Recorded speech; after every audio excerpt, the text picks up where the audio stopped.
Hello' মৰমৰ ছাত্ৰ ছাত্ৰীসকল সকলোকে এটা নতুন পাঠলৈ স্বাগতম জনাইছোঁ। আজিৰ পাঠ সংখ্যাত আমি অধ্যায় নম্বৰ 6 জীৱন প্ৰক্ৰিয়াৰ বিষয়ে আলোচনা কৰিবলৈ গৈছোঁ।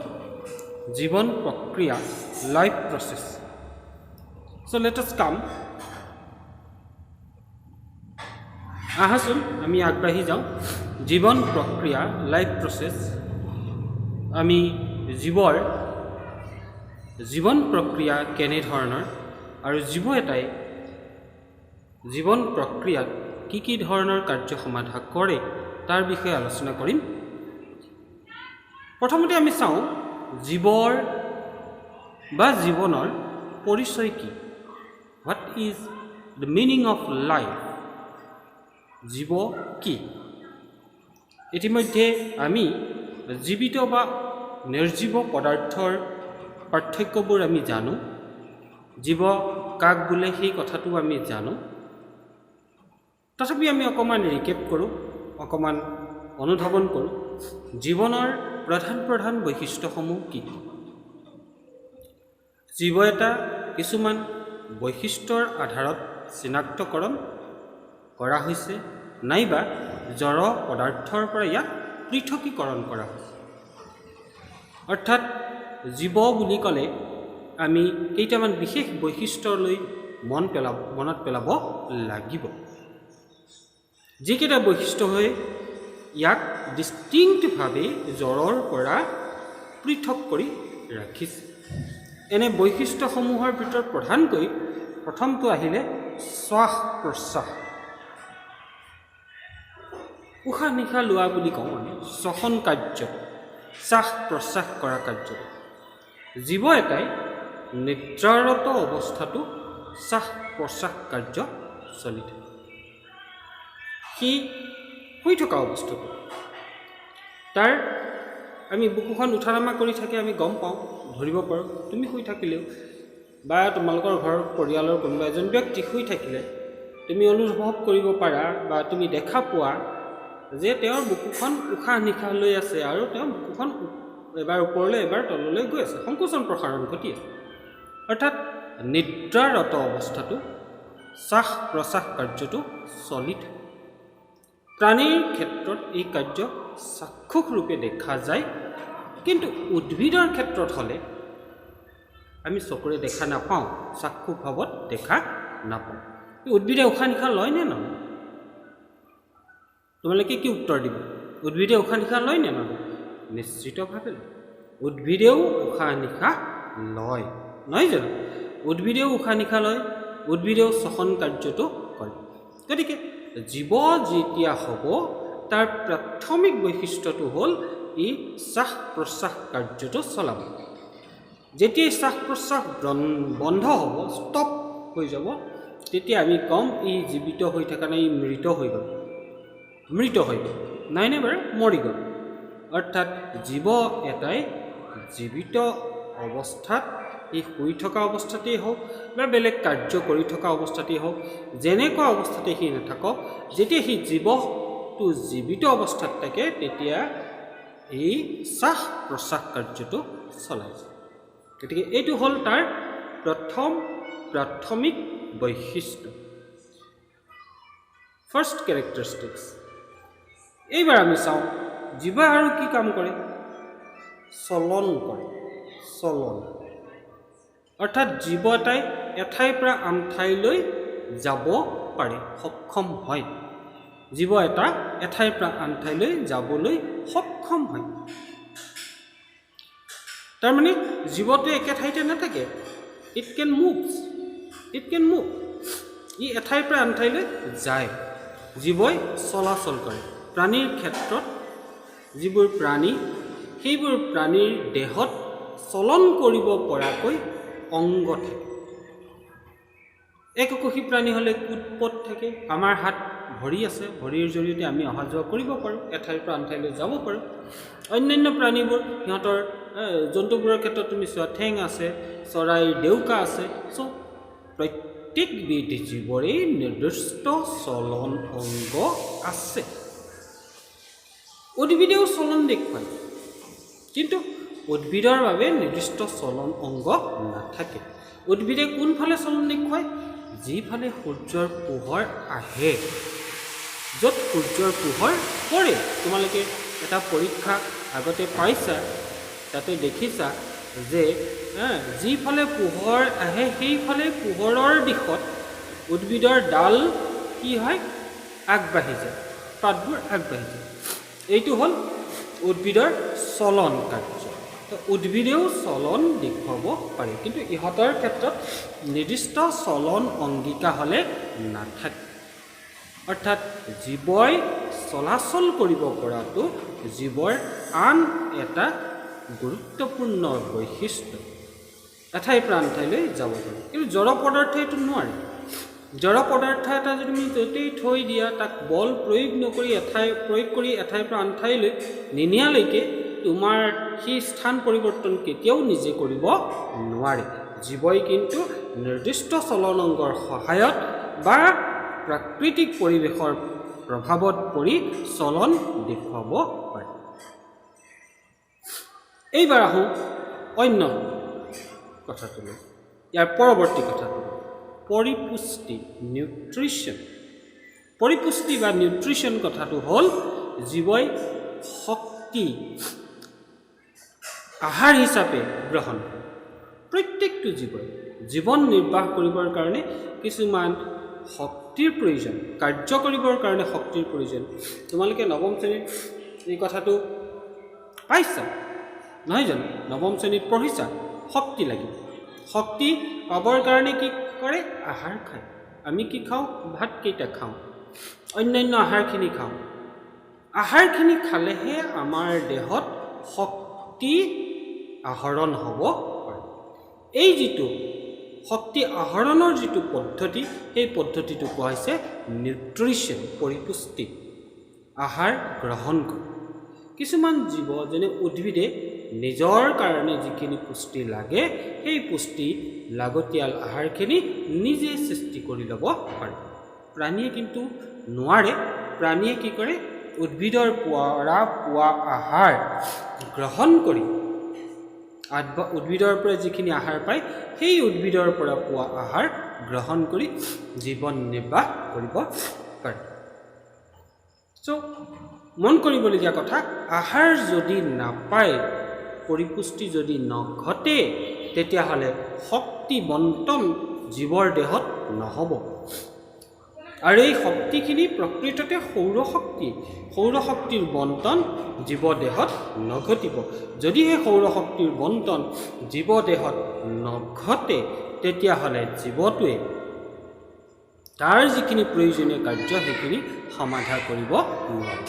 গতিকে পৰিপুষ্টিও হ'ল জীৱৰ জীৱনৰ কাৰণে এটা গুৰুত্বপূৰ্ণ কেৰেক্টাৰিষ্টিক্স, এটা গুৰুত্বপূৰ্ণ বৈশিষ্ট্য। এইবাৰ অন্য এটা বৈশিষ্ট্যৰ বিষয়ে যাওঁ, প্ৰজনন কাৰ্য, ৰিপ্ৰডাকশ্যন। এইটো এটা গুৰুত্বপূৰ্ণ কথা। তুমি নিশ্চয় মন কৰিছা, আদিম যুগৰ সকলোবোৰ জীৱ আজিৰ তাৰিখত নাই। কিছুমান জীৱ কি হৈছে? লাহে লাহে এক্সটিংক্ট হ'ল, নাইকিয়া হৈ গ'ল, বিলুপ্ত হৈ গ'ল। তাৰ সলনি অন্যান্য জীৱবোৰ আহিল। আমি বংশগতি পঢ়োঁতে এই কথাবোৰ আলোচনা কৰিছোঁ। তাৰমানে জীৱই কি কৰে? হুবহু বা নিজৰ ধৰণৰ অন্য কিছুমান নতুন জীৱৰ সৃষ্টি কৰে। এইটো কিহৰ কাৰণে কৰে? কাৰণটো হ'ল প্ৰজাতিটোৰ আবাদী বৃদ্ধি কৰি জীয়াই থাকিবৰ কাৰণে এটা পৰিৱেশ সৃষ্টি কৰে। এইটো জীৱৰ এটা অন্যতম বৈশিষ্ট্য যে জীৱই প্ৰজাতিৰ আবাদী বৃদ্ধিৰ চেষ্টা কৰে। জীৱই প্ৰজনন প্ৰক্ৰিয়া কৰে। প্ৰজনন প্ৰক্ৰিয়াৰ জৰিয়তে বংশ বৃদ্ধি কৰি আবাদী অটুট ৰাখে, যাতে সিহঁতৰ প্ৰজাতিটো পৃথিৱীত জীয়াই থাকিব পাৰে। গতিকে জীৱৰ প্ৰজনন কাৰ্যটো এটা বৈশিষ্ট্য। জড় পদাৰ্থ নোৱাৰে। জড় পদাৰ্থই প্ৰজনন কাৰ্যত অংশগ্ৰহণ নকৰে, কাৰণ জড় পদাৰ্থ প্ৰজনন কাৰ্যত অংশগ্ৰহণ কৰিব পাৰিব জানো? কলম এডালৰ পৰা আৰু এডাল কলম সৃষ্টি হ'ব জানো? নহয়। গতিকে চোৱা, জীৱই নিজৰ দৰে একে ধৰণৰ কিছুমান নতুন জীৱৰ সৃষ্টি কৰে, যিবোৰৰ জৰিয়তে জীৱটোৱে তাৰ প্ৰজাতিটোৰ আবাদী বৃদ্ধি কৰি বা বংশ বৃদ্ধি কৰি গোটেই পৃথিৱীখনতে তাৰ অস্তিত্ব বজাই ৰাখিবৰ কাৰণে চেষ্টা কৰে। তাৰ বাবে একমাত্ৰ পদ্ধতিটো হ'ল প্ৰজনন প্ৰক্ৰিয়া। গতিকে জীৱই প্ৰজনন কাৰ্যত সমাধা কৰে। প্ৰজনন এটা অতি শক্তি খৰচদায়ক এটা প্ৰক্ৰিয়া, তথাপিও এই কাৰ্যটোত কিন্তু জীৱসমূহে অংশগ্ৰহণ কৰে। গতিকে প্ৰজননো হৈছে জীৱৰ জীৱনৰ অন্যতম বৈশিষ্ট্য। এতিয়া আহোঁ শেষৰ যিটো কথা, শেষৰ কথাটো হ'ল ৰেচন কাৰ্য। ৰেচন মানে পৰিত্যাগ কৰা। কিছুমান বস্তু জীৱৰ দেহটোৰ কাৰণে নালাগে, অথচ জীৱৰ দেহত সৃষ্টি হয় বা বাহিৰৰ পৰা প্ৰৱেশ কৰে। জীৱৰ দেহৰ বাবে এইবোৰ অলাগতিয়াল পদাৰ্থ, অৰ্থাৎ জীৱৰ দেহক নালাগে। জীৱৰ বাবে এনে অলাগতিয়াল পদাৰ্থ বা অংশসমূহ জীৱ দেহৰ পৰা পৃথকীকৰণ কৰি ইয়াক জীৱদেহৰ পৰা নিষ্কাশন কৰা কাৰ্যটোৱে হৈছে ৰেচন কাৰ্য। ৰেচন কাৰ্যৰ বাবে জীৱ সূক্ষ্মভাৱে পৰিৱেশৰ সৈতে অভিযোজন কৰিবলৈ সক্ষম হৈছে। যদি ৰেচনটো নাথাকিলেহেঁতেন তেতিয়া কি হ'লহেঁতেন কোৱাচোন? যদিহে ৰেচন কাৰ্য নাথাকিলেহেঁতেন তেনেহ'লে জীৱটোৰ দেহত অলাগতিয়াল পদাৰ্থৰ পৰিৱেশ বাঢ়ি গ'লহেঁতেন, বেছিকৈ হৈ গ'লহেঁতেন, আৰু জীৱটোৱে তাৰ জীৱন কাৰ্য সুচাৰুৰূপে সম্পাদন কৰিব নোৱাৰিলেহেঁতেন। That is the main reason. সেইকাৰণেই জীৱ দেহৰ বাবে ৰেচনো এটা লাগতিয়াল জীৱনৰ বৈশিষ্ট্য। জীৱ এবিধে আমি এইকেইটা কথা পালোঁ। এই উপৰোক্ত কাৰ্যবোৰ তাৰ জীৱনকালত এক নিৰ্দিষ্ট শৈলীৰে সম্পাদন কৰে, আৰু এয়াই জীৱৰ জীৱনকালৰ বৈশিষ্ট্য। তেনেহ'লে আমি জীৱৰ বৈশিষ্ট্যসমূহ কি পালোঁ? প্ৰথমতে আমি পালোঁ যে শ্বাস প্ৰশ্বাস কৰে, that is one first primitive, নহয় জানো? নেক্সটটো পালোঁ কি চলন কাৰ্য কৰে। তৃতীয়টো পালোঁ পৰিপুষ্টি লাগিব, নহয় জানো? জীৱক আহাৰ লাগিব, শক্তি পাব লাগিব, তেতিয়াহে সি জীৱৰটোৱে তাৰ জীৱনত যিখিনি কাৰ্য সি সমাধা কৰিব লাগে এইখিনি কৰিব পাৰিব। ইয়াৰ পিছত আহিল প্ৰজনন, অতি শক্তি খৰচদায়ক এটা প্ৰক্ৰিয়া, অথচ জীৱসমূহে এই কামটো কৰে। কিয় কৰে? কাৰণ জীৱই বংশবৃদ্ধি কৰি তাৰ আবাদী অটুট ৰাখিব লাগিব। আৰু শেষৰ যিটো কথা পালোঁ সেই কথাটো পালোঁ ৰেচন, এক্সক্ৰিশ্যন, অৰ্থাৎ ৰেচন নকৰিলে জীৱৰ দেহটোত অলাগতিয়াল পদাৰ্থৰ পৰিমাণ বাঢ়ি যাব, যিবোৰে জীৱৰ দেহটোক সুচাৰুৰূপে কাৰ্য সম্পাদন কৰিবলৈ নিদিব। গতিকে এই আটাইকেইটাই হ'ল জীৱৰ জীৱন কালত নিৰ্দিষ্ট শৈলীৰে সম্পাদন কৰা এক গুৰুত্বপূৰ্ণ বৈশিষ্ট্য। এইকেইটাই হ'ল জীৱৰ জীৱনৰ মূল বৈশিষ্ট্য। ইয়াৰ বাহিৰেও জীৱসমূহে আৰু অন্যান্য বিভিন্ন ধৰণৰ কাম দেখুৱায়। গতিকে এইখিনিৰ পৰা আমি জীৱ আৰু জড়ৰ পাৰ্থক্যবোৰ ধৰিব পাৰোঁ। এইবাৰ আমি জীৱন প্ৰক্ৰিয়া কথাটোলৈ যাওঁ, লাইফ প্ৰচেছ। চ' জীৱন প্ৰক্ৰিয়া কি বুলি সুধিলে আমি কি উত্তৰ দিম? জীৱ এবিধে তাৰ জীৱন ৰক্ষাৰ বাবে যিবিলাক কাৰ্য নিৰ্বাহ কৰে বা কৰিব লাগে সেইবোৰ কাৰ্যক একত্ৰিতভাৱে একেলগে আমি ক'ম জীৱন প্ৰক্ৰিয়া, লাইফ প্ৰচেছ। জীৱটোৱে জীৱন কাৰ্য, যাৰ জীৱন ৰক্ষাৰ বাবে যিবিলাক কাৰ্য কৰিব লাগে, জীৱটোৱে জীৱন ৰক্ষাৰ বাবে যিমানখিনি কাৰ্য কৰিব লাগে গোটেইখিনি কাৰ্যক একত্ৰিতভাৱে আমি কওঁ জীৱন প্ৰক্ৰিয়া, লাইফ প্ৰচেছ। এনে জীৱন প্ৰক্ৰিয়াবোৰৰ ভিতৰত প্ৰথমটো পালোঁ কি? পৰিপুষ্টি, নিউট্ৰিশ্যন। তো জীৱন প্ৰক্ৰিয়া নিৰ্বাহ কৰিবলৈ হ'লে কি কৰিব লাগিব? শক্তি লাগিব। উইদাউট এনাৰ্জি কাম কৰিব নোৱাৰি, হয়নে? এনাৰ্জি নহ'লে কাম কৰিব পৰা যাব জানো?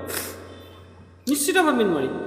চ' এনাৰ্জি লাগিব। এনাৰ্জি লাগিবলৈ হ'লে প্ৰত্যেক জীৱই তাৰ বহি পৰিৱেশৰ পৰাই শক্তিৰ উৎস অৰ্থাৎ আহাৰ গ্ৰহণ কৰি নিজৰ দেহত শক্তিৰ স্থানান্তৰকৰণ কৰে আৰু স্থানান্তৰকৰণ কৰাৰ প্ৰক্ৰিয়াটোকে জীৱৰ পৰিপুষ্টি বুলি কোৱা হয়। আহাৰ প্ৰথমে গ্ৰহণ কৰে, আহাৰখিনি তাৰপিছত শক্তিলৈ ট্ৰেন্সফৰ্ম হয়, স্থানান্তৰকৰণ প্ৰক্ৰিয়াটো ঘটে। আহাৰৰ পৰা শক্তিৰ উন্মুক্ত হয় অৰ্থাৎ আহাৰত শক্তি নিহিত হৈ আছে, আহাৰৰ পৰা সেই শক্তিখিনি স্থানান্তৰকৰণ কৰি জীৱই নিৰ্দিষ্ট স্থানত জমা কৰি থয়। ক'ত জমা কৰি থয় আমি ইতিমধ্যে জানো, জীৱৰ কোষৰ মাইট্ৰকণ্ড্ৰিয়া, নহয় জানো? জীৱৰ কোষৰ মাইট্ৰকণ্ড্ৰিয়াত জমা কৰি থয়। এই যিটো প্ৰক্ৰিয়া, এই গোটেই প্ৰক্ৰিয়াটোকে জীৱৰ পৰিপুষ্টি নিউট্ৰিশ্যন প্ৰক্ৰিয়া বুলি কোৱা হয়। আহাৰৰ উৎসসমূহনো কি প্ৰকৃততে? আহাৰনো কি? প্ৰকৃততে কিছুমান কাৰ্বন সংযুতিৰ পদাৰ্থ বা খনিজ লৱণ আৰু ধাতু আৰু পানী, এইবোৰ কাৰ্বন সংযুক্তি থকা কিছুমান পদাৰ্থ যিখিনি আমাৰ দেহত লাগে, জীৱটোৰ দেহত প্ৰয়োজন। কাৰ্বহাইড্ৰেটছ, এইখিনি পৰাই শক্তি উন্মুক্তকৰণ হয়। শ্বেতসাৰ, গ্লুক'জ, ফ্ৰুক্ট'জ, সুক্ৰ'জ, এইবোৰ খনিজ লৱণ কিছুমান লাগে, কেলছিয়াম, ছডিয়াম, পটেছিয়াম, ধাতু লাগে, পানী লাগে। এইবোৰৰ পৰাই জীৱ দেহটোৱে তাৰ বিভিন্ন কাৰ্যবোৰ সমাধা কৰিবলৈ সক্ষম হয়। গতিকে পৰিপুষ্টি হ'ল জীৱৰ জীৱন প্ৰক্ৰিয়া নিৰ্বাহ কৰিবলৈ হ'লে তাক শক্তি লাগিব, আৰু এই শক্তিখিনি ক'ৰ পৰা পাব? আহাৰৰ পৰা পাব।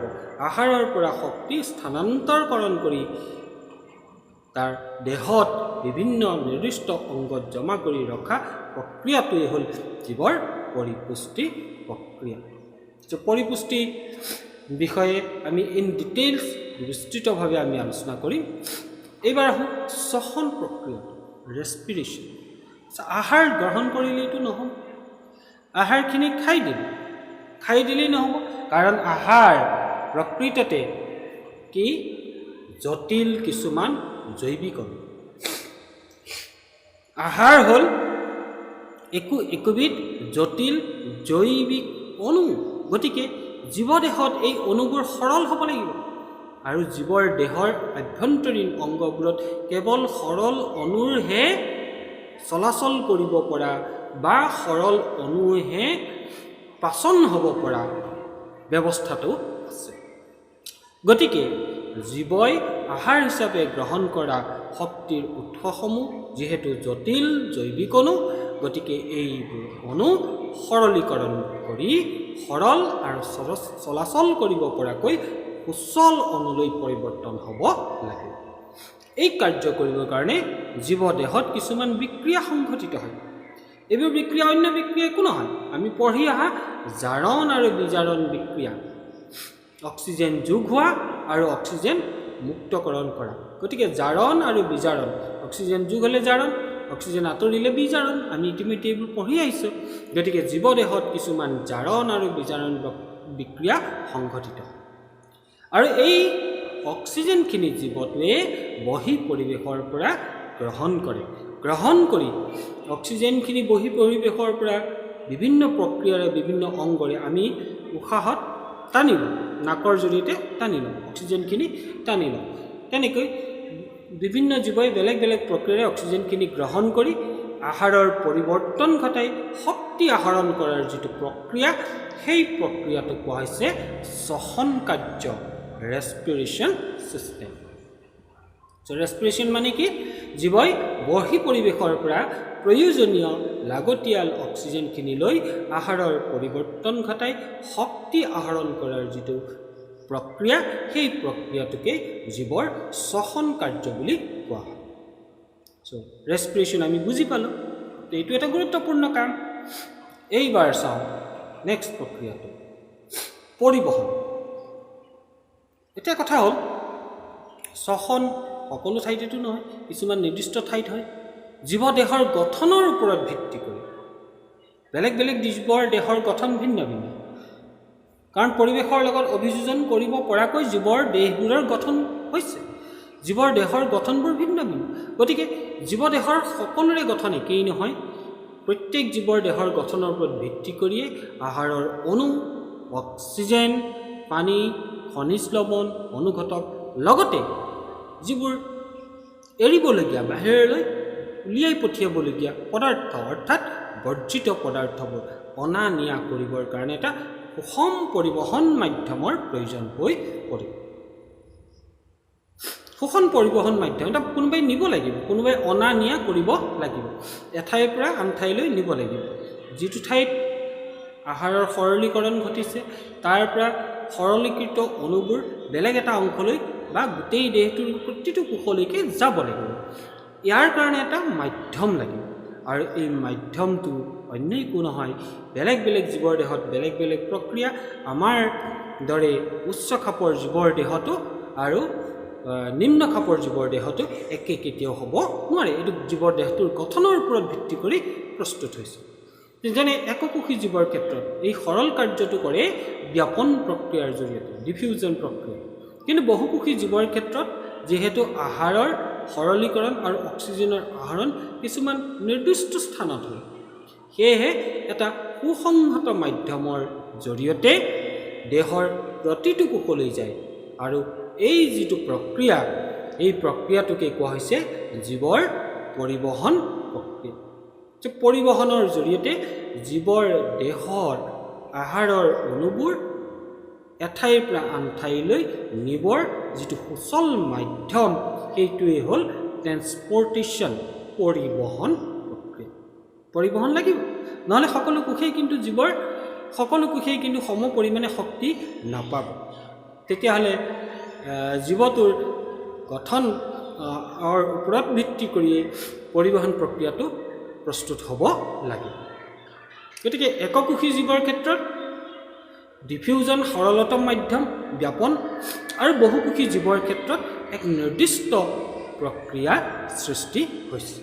পৰিবহণো এটা গুৰুত্বপূৰ্ণ জীৱন প্ৰক্ৰিয়া। Now, let us come to the last portion, ration প্ৰক্ৰিয়া। জীৱৰ দেহত আহাৰৰ কাৰ্বন আৰু অক্সিজেনৰ মাজত ৰাসায়নিক বিক্ৰিয়া সংঘটিত হয়। কাৰণ আহাৰৰ অণুবোৰ জৈৱ কাৰ্বন আৰু বায়ুমণ্ডলৰ পৰা গ্ৰহণ কৰা অক্সিজেন, ইয়াৰ মাজত সংঘটিত হয় ৰাসায়নিক বিক্ৰিয়া। তাৰ ফলত কিছুমান অলাগতিয়াল বস্তুৰ সৃষ্টি হয়। এই যিবোৰ অলাগতিয়াল বস্তুৰ সৃষ্টি হয়, এইবোৰে হ'ল বৰ্জিত পদাৰ্থ। এই বৰ্জিত পদাৰ্থবোৰ জীৱ দেহৰ পৰা নিষ্কাশন কৰাটো, আঁতৰাই পঠিওৱাটো এটা গুৰুত্বপূৰ্ণ কাৰ্য। অন্যথা জীৱৰ দেহৰ কোষবোৰৰ মৃত্যু হ'ব পাৰে। গতিকে জীৱৰ দেহৰ পৰা বৰ্জিত পদাৰ্থবোৰ নিষ্কাশন কৰা প্ৰক্ৰিয়াটোকে জীৱৰ ৰেচন কাৰ্য, উলিয়াই দিয়া কাৰ্য, নিষ্কাশন কৰা প্ৰক্ৰিয়া। অলাগতিয়াল পদাৰ্থবোৰক জীৱ দেহৰ পৰা নিষ্কাশন কৰাৰ যিটো বিশেষ প্ৰক্ৰিয়া, সেই প্ৰক্ৰিয়াটোকে জীৱৰ ৰেচন কাৰ্য বুলি কোৱা। আজিলৈ এইখিনি কথা প্ৰক্ৰিয়াকেইটাৰ বিষয়ে আলোচনা কৰিলোঁ। পৰৱৰ্তী সময়ত আমি ইয়াৰ পিছৰ অংশখিনিৰ বিষয়ে যাম। আৰু এটা ঘৰুৱা কাৰ্য এইখিনিতে আছে। জীৱৰ জীৱন ভৰ্তি থাকিবলৈ তুমি কোনবিলাক প্ৰক্ৰিয়াক অতি প্ৰয়োজনীয় বুলি গণ্য কৰিবা, কোনকেইটা গুৰুত্বপূৰ্ণ বুলি ভাবিবা? আমি এইখিনি আলোচনাৰ পৰা গম পালোঁ যে এই চাৰিওটা কাৰ্যই পৰিপুষ্টি, শ্বসন, পৰিবহণ আৰু ৰেচন চাৰিওটাই বিশেষভাৱে গুৰুত্বপূৰ্ণ। গতিকে চাৰিওটাৰ বিষয়ে এবাৰ আলোচনা আমি পুনৰাবৃত্তি কৰিম, পুনৰ আমি ঘৰত এবাৰ পঢ়িছোঁ। চ' থেংকছ ফৰ ৱাটছিং।